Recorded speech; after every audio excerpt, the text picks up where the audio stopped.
Hello guys, welcome back to my channel vlogs with sir. Firstly అందరికీ వినాయక చవితి శుభాకాంక్షలు. So నేను eco friendly వినాయకుడిని తయారు చేశాను. పార్వతీదేవి కూడా ఇలానే నలుగు పిండితో అండ్ పసుపు వేసి వినాయకుడిని తయారు చేసినట్టు నేను కూడా అదే ఫాలో అవుదామని చెప్పి సేమ్ అలానే ట్రై చేశా. ఎలా వచ్చిందో కామెంట్ బాక్స్లో కామెంట్ చేసేయండి. ఫస్ట్ కొంచెం శనగపిండి అండ్ పసుపు తీసుకుని దాంట్లో కొంచెం గీ యాడ్ చేశాను. ఇప్పుడు పెద్ద టాస్క్ ఏంటంటే మనకి దీన్ని పర్ఫెక్ట్గా వినాయకుడి షేప్లోకి చేయాలి. నేనైతే చాలా కష్టపడ్డాను, బట్ ఫైనల్గా అవుట్పుట్ అయితే బాగానే వచ్చింది అని అనుకుంటున్నా. చాలా యూట్యూబ్లో చాలా షార్ట్స్ వీడియోస్ అన్నీ చూసి వాటిని రిఫరెన్స్గా తీసుకుని తయారు చేశాను.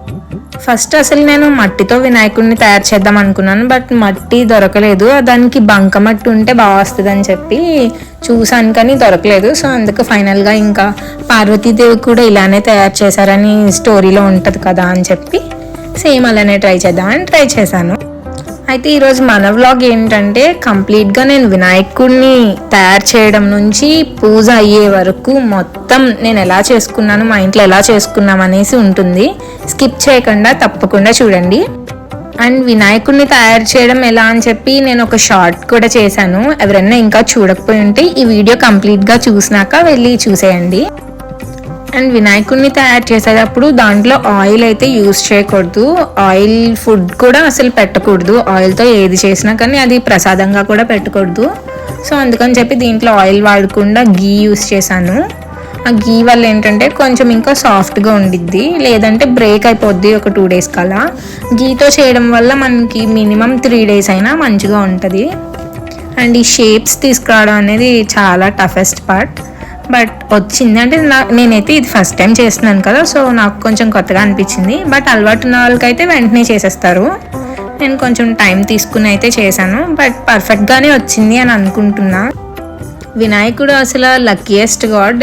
ఎందుకంటే మనం ఫస్ట్ ఏ పూజ చేసినా కానీ గణపతి పూజతోనే స్టార్ట్ చేస్తాం కదా. So very special. అసలు అందరికీ మోస్ట్లీ ఎక్కువ ఎంజాయ్ చేస్తారు. కానీ ఒక సిల్లీ థింగ్ ఏంటంటే దేవుడి పేరు చెప్పి మార్నింగ్ మాత్రమే దేవుడి పాటలు పెట్టి ఆ తర్వాత మధ్యాహ్నం నుంచి ఆ సినిమా పాటలు ఇంకా మామూలుగా ఉండవు. అసలు నేను ఇప్పుడు వాయిస్ ఓవర్ ఇస్తున్నా అయినా కానీ వెనకాల నుంచి బ్యాక్గ్రౌండ్ సాంగ్లు ఒక 2-3 చోట్ల నుంచి వస్తున్నాయి. మార్నింగ్ మాత్రం చక్కగా జై గణేశాయ జై గణేశాయ అని సాంగ్స్ పెట్టారు. ఇప్పుడు మాత్రం ఇంకా చుట్టమల్లే చుట్టేసావే అని చెప్పి ఏవేవో పాటలు పెడుతున్నారు అసలు. కానీ ఏంటంటే ప్రతి ఊర్లోని ఈ గణేష్ నిమజ్జనం అయ్యే వరకు కూడా ఈ కొన్ని డేస్ భలే సెలబ్రేషన్లా ఉంటుంది. మార్నింగ్ ఈవినింగ్ పూజలు చేసుకోవడం అండ్ ప్రసాదాలు భలే హడావిడిగా ఉంటుంది. ఊరంతా సాంగ్స్. ఓన్లీ ఈ 10 days ఇంకా ఎక్కువ ఉంటాయి. ఏదో సెలబ్రేషన్లా ఉంటుంది ఊరంతటికి. అండ్ మినిమం ఒక్కొక్క ఊర్లో మినిమం 10 అయినా పెడతారు కన్ఫామ్గా. మా ఊర్లో కూడా పెట్టారు, కానీ ఇయర్ మా ఊర్లో చాలా తక్కువ పెట్టారు. అంటే ఊర్లో ఉండే కండిషన్స్ని బట్టి ఈసారి సిచ్యువేషన్ బాగాలేదని చెప్పి ఊర్లో ఇంకా అలా తగ్గించేశారు. ఫైనలీ నేను చేసిన వినాయకుడు అయితే రెడీ అయిపోయాడు. చూసేయండి. కళ్ళకైతే నేను మిరియాలు యూస్ చేశాను. అండ్ దంతం పెట్టాలి కదా, అండ్ ఏకదంతాయ అని అంటాం కాబట్టి ఒక కంప్లీట్ దంతం మాత్రమే ఉంటుంది. ఇంకొకటి కట్ అయిపోయి ఉంటుంది. అది ఒక పెద్ద స్టోరీ ఉంటుంది దానికి. బట్ నేనైతే టూత్ పిక్ యూస్ చేసి ఒకటి ఫుల్ పెట్టి అండ్ ఇంకొకటి విరిగిపోయింది పెట్టాను.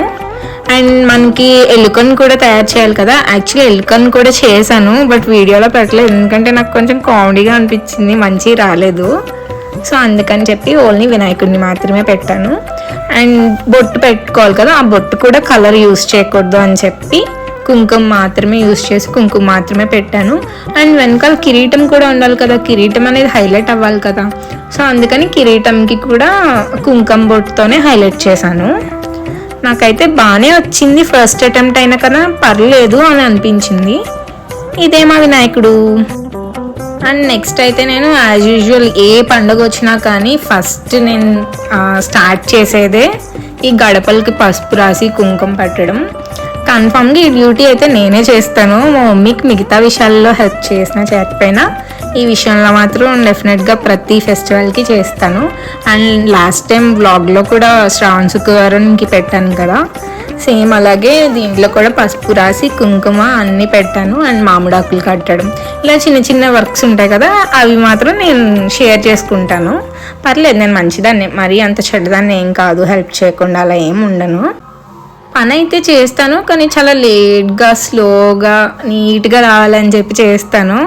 సో ఏం చేస్తానంటే నేనే మార్నింగ్ కొంచెం త్వరగా లేచి, మిగతా రోజులు ఎప్పుడు లేచినా కానీ ఏదైనా పని ఉంది అన్నప్పుడు మాత్రం త్వరగా లేచి కొంచెం ఫాస్ట్గా స్టార్ట్ చేస్తాను. సో దట్ త్వరగా ఫినిష్ చేస్తాను కదా.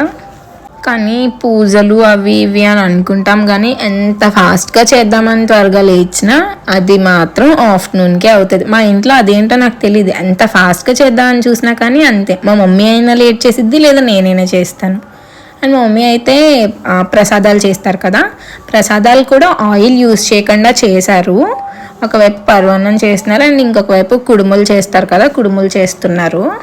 కుడుములు చాలా ఇష్టం కదా గణపతికి, సో అవి తప్పకుండా అందరూ పెట్టుకుంటారు అండ్ అందరికీ తెలిసిందే. అండ్ మేము కొంచెం ఎక్కువే చేసుకుంటాం అండ్ టిఫిన్గా కూడా తింటారు. అండ్ పాల తాలూకులు మీకు ఐడియా ఉండే ఉంటుంది, పాల తాలూకులు కూడా చేస్తారు. అండ్ ఉండ్రాళ్ళు టైప్లో చిన్నగా కూడా చేసుకుంటారు, మినీ షేప్లో కూడా చేసింది మా మమ్మీ. అండ్ నెక్స్ట్ వచ్చి పాలవెల్లి కట్టుకోవాలి. ఇది అసలు పెద్ద టాస్క్, అది దారం కడుతుంటే మళ్ళీ కింద పడిపోయేవి. బట్ ఫైనల్గా ఎలా అయితేనో ఫస్ట్ అయితే ప్రతి ఫ్రూట్కి కూడా పసుపు కుంకుమ పెట్టేసి, తర్వాత పీటకి ఏదైతే మనం వినాయకుడిని నిలబెడతాం కదా ఆ పీటకి కూడా పసుపు అవన్నీ రాసి, ఇంకా విగ్రహాలు ఏమైతే ఉన్నాయో మా ఇంట్లో చిన్న చిన్నవి ఉంటాయి కదా వాటన్నిటికీ కూడా పసుపు కుంకుమ రాసి పక్కన పెట్టాను. అండ్ అన్ని టైప్స్ ఆఫ్ ఫ్రూట్స్ తెచ్చుకుంటారు. అండ్ మోస్ట్లీ దీంట్లో కొన్ని డిఫరెంట్ ఉంటాయి. నార్మల్గా వరలక్ష్మి వ్రతంకి అయితే అవి తెచ్చుకోరు, వాటి పేర్లు నాకు తెలియదు ఎగ్జాక్ట్గా, ఏవో ఉంటాయి 2 డిఫరెంట్ ఫ్రూట్స్ అయితే ఉంటాయి, చూపిస్తాను మీకు నెక్స్ట్ కట్టేటప్పుడు పాలవల్లి. అండ్ నెక్స్ట్ అయితే నేను పీటకి పసుపు రాసి కుంకుమ కూడా పెట్టేశాను. అండ్ దీనికి మనం మధ్యలో పద్మం వేసుకుని కంప్లీట్గా పసుపు కుంకుమతో డెకరేట్ చేసుకుని దానిపైన ఇది మనం వినాయకుడిని విగ్రహం పెట్టుకోవాలి. అండ్ పాలవెల్లి ఉంటుంది కదా, పాలవెల్లికి కూడా నీట్గా వాష్ చేసి దానికి ఏమైనా థ్రెడ్స్ ఉంటే అన్నీ తీసేసాను, దానికి కూడా నీట్గా రెడీ చేసి పెట్టుకున్నాను పక్కన. అండ్ నెక్స్ట్ వచ్చి నాకు ఇది పద్మం వేయడం అంత పర్ఫెక్ట్గా రాదని చెప్పి మా మమ్మీని పిలిచి పసుపు కుంకుమ ఇవన్నీ చేసి నీట్గా డెకరేట్ చేయమన్నాను. నేను ఇంతలోపు పాలవెల్లికి పసుపు కుంకుమ రాస్తూ ఉన్నాను. చూడండి పద్మం అయితే ఎంత నీట్గా వచ్చిందో, అదే నేనేస్తే మాత్రం దాంట్లో 1% కూడా రాదు, అందుకే జస్ట్ పసుపు మాత్రం రాసి ఇచ్చాను. మిగతాది మా మమ్మీ చేసుకుంది. నెక్స్ట్ అయితే ఒక సైడ్కి పెట్టేసుకున్నాను ఫ్రూట్స్ అన్నీ. నెక్స్ట్ ఇది పత్రి తెలుసు కదా, ఆ పత్రి పెట్టుకుంటాము, దానిపైన మనం ఈ పాలవెల్లి పైన పెట్టుకోవాలి. ఫస్ట్ అయితే నేను ప్రతి ఫ్రూట్కి థ్రెడ్ కట్టేసుకుని ముందుగానే రెడీగా పెట్టుకున్నా. తర్వాత స్లోగా దాన్ని బ్యాలెన్స్ చేస్తూ కట్టాలి మనం. ఒక సైడ్ ఎక్కువ బరువు అయిపోయినా మళ్ళీ అది ఇబ్బంది అయిపోద్ది, తెగిపోతాయి. అండ్ డిఫరెంట్గా ఉంటాయి అని చెప్పాను కదా ఫ్రూట్స్, అది ఫస్ట్నే కట్టాం కదా, అది చాలా డిఫరెంట్గా ఉంటుంది. అండ్ నెక్స్ట్ అది కట్టేసినాక నేనైతే అసలు ఏమేమిటి డెకరేషన్కి అవన్నీ చూస్తున్నా. 2 మట్టి వినాయకులను అయితే మా ఊర్లో ఫ్రీగా ఇచ్చారు మాకు, అది మా డాడీ తీసుకొచ్చారు, బట్ ఒకటే యూస్ చేసాం. అండ్ ఇదైతే నేను చేసిన వినాయకుడు భలే ఉంది కదా. మార్నింగ్ నుంచి మా ఇంట్లో టీవీ అలా మోగుతూనే ఉంది, ఓన్లీ గణేష పాటలే పెట్టుకున్నాం. అవి పెట్టుకుని ఒకవైపు పని చేసుకుంటున్నాం. చూడండి భలే లైటింగ్ పెట్టాము, బాగుందా? మీకు నచ్చితే కనుక బాగుందని చెప్పి కమెంట్ చేయండి కమెంట్ బాక్స్లో. ఇదే మా గణేష్ చతుర్థి డెకరేషన్. మీకు కూడా ఇలానే చేసుకుని ఉంటారు మోస్ట్లీ, ఎందుకంటే అందరి ఇంట్లో కొంచెం సిమిలర్గానే చేస్తారు, ఎందుకంటే డిఫరెంట్గా ఏమి ఉండవు. ప్రసాదాలు వండుకోవడం పెట్టుకోవడం అండ్ గణేషుని తెచ్చుకోవడం. కొంతమంది ఈకో ఫ్రెండ్లీ గణేష అని చెప్పి మట్టి గణేషుని చేసుకుంటున్నారు, లేదా పసుపు గణేషుని చేసుకుంటున్నారు. పాలవెల్లి అయితే కామన్. అండ్ మనం కొంతమంది అయితే వరలక్ష్మి వ్రతానికి కట్టరు పాలవెల్లి, బట్ మేము కట్టుకుంటాం. నెక్స్ట్ డెకరేషన్ అంతా అయిపోయినాక ప్రసాదాలు కూడా పెట్టేసినాక మనం పూజ అయితే చదువుకోవాలి. ఇక్కడ చూడండి తమలపాకులతో చేశాను నేను గణేషుడిని. ఇన్స్టాగ్రామ్లో ఒక రీల్ చూసా, దాంట్లో చూసి సేమ్ యాస్టీజ్ అలానే తమలపాకులతో వినాయకుడి షేప్ చేశాను. అండ్ నెక్స్ట్ పూజ కదా, పూజ అనేసరికి ఇంతకుముందు బుక్లో చదివి ఎలా చేసేవారు, ఇప్పుడు అందరూ ఏంటంటే ఫోన్లో పంతులు గారు ఏదో చెప్పింది ఉంటుంది కదా అది పెట్టేసుకుంటున్నారు, చేసేసుకుంటున్నారు. ఈసారి కూడా అలాగే చేద్దాము అని అనుకున్నాం. బట్ మా మమ్మీ అంది ఎందుకులే మనమే చదువుదాము అని చెప్పేసి. నేను అంత తెలుగు అయితే స్పష్టంగా చదవలేను. సో మా మమ్మీయే ఇంకా చదివింది కథ మొత్తం. సో చక్కగా పూజ అయితే సెలబ్రేట్ చేసుకుని మంచిగా దేవుడిని కావాల్సినవన్నీ అడిగి అయిపోయినాక లాస్ట్లో హారతి ఇచ్చి ముగించేసాం పూజ అయితే. నాకైతే మా పూజలో ఈ డెకరేషన్ పైన లైటింగ్స్ పెట్టడం అదైతే చాలా బాగా నచ్చింది. అసలు ఆ పాల వెలిగి పెట్టడం అనేది చాలా హైలైట్ అయిపోయింది. అండ్ నా బుజ్జి గణేషుడు కూడా ఈ పూజకి హైలైట్. అసలు నిజంగా మమ్మీ అయితే చాలా బాగుందని చెప్పి పొగిడేసింది. అండ్ తర్వాత అయితే మా డాడీ షాప్లో చేయడానికి పూజ ఎవరు లేరని చెప్పి మా డాడీ ఒక్కరే చేసుకోవాలని చెప్పి హెల్ప్ కని నన్ను తీసుకెళ్లారు. సో వెళ్ళి అంటే మా డాడీ ఆల్రెడీ ఆ పాలవెల్లి అన్నీ కట్టేశారులే. సో 2 times నేను మళ్ళీ నాకు కొంచెం పని తగ్గింది అక్కడైతే.